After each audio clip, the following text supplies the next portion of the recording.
है हमारे साथ दीपक जुड़ चुके हैं। दीपक नमस्कार। नमस्कार जी। बताइए जी। हाँ, HAL के बारे में मैंने पूछना चाहता हूँ। जी। मेरा 1 साल का नजरिया है। जी। और ये इतना डिफेंस का स्टॉक है, इतने सारे उनको ऑर्डर्स मिले हैं, फिर भी ये स्टॉक चल नहीं रहा है। तो और मेरा 1 साल का नजरिया है टिल हम्म। ये साल तक। तो आज मैंने देखा पेपर में बताया 1 लाख का इंडेक्स जा सकता है। तो क्या मुझे उतने टर्म में होल्ड करना है या एवरेजिंग करना है? बिल्कुल, आप 1 साल तक ही रख सकते हैं या थोड़ा लंबी अवधि भी रख सकते हैं लॉन्ग टर्म के लिए। नहीं, ये साल तक। ठीक है। ठीक है। गौरंग जी, मैं आपके पास ही आना चाहूँगा। ज़रा HL देखिए, यहाँ पे इनकी खरीदारी है 4464 से। वहाँ से देखें तो स्टॉक 25% गिर चुका है। इनकी अवधि 1 साल से ज़्यादा की नहीं है, 1 साल तक ही रख सकते हैं। तो अगर इस पे कुछ आप टिप्पणी दे सके कि यहाँ पे कैसा नज़र आ रहा है स्टॉक।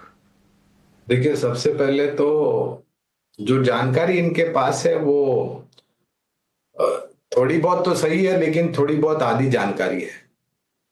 रक्षा क्षेत्र में सबसे पहले अगर आप निवेश करते हैं तो आपका नजरिया 1 साल 2 साल का नहीं होना चाहिए, कम से कम 3-5 साल का होना चाहिए। वो इसलिए क्योंकि ये जो ऑर्डर बुक की बात कर रहे थे, वो ऑर्डर बुक को एग्जीक्यूट करने के लिए समय लगता है।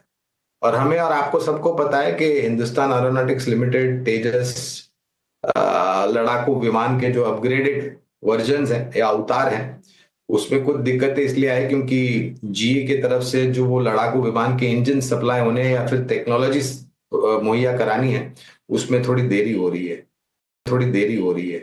तो उसके कारण ये जो एग्जीक्यूशन ऑर्डर का है वो धीमी गति पर है। और इसलिए भी अनिवार्य है कि आप 3-5 साल या लंबी अवधि का नजरिया रखें, क्योंकि कॉम्प्लेक्स ऑर्डर बुक होती है। ये आसान नहीं होता है कि आज ऑर्डर आया और शाम को बना करके अपने क्लाइंट्स को दे दिया।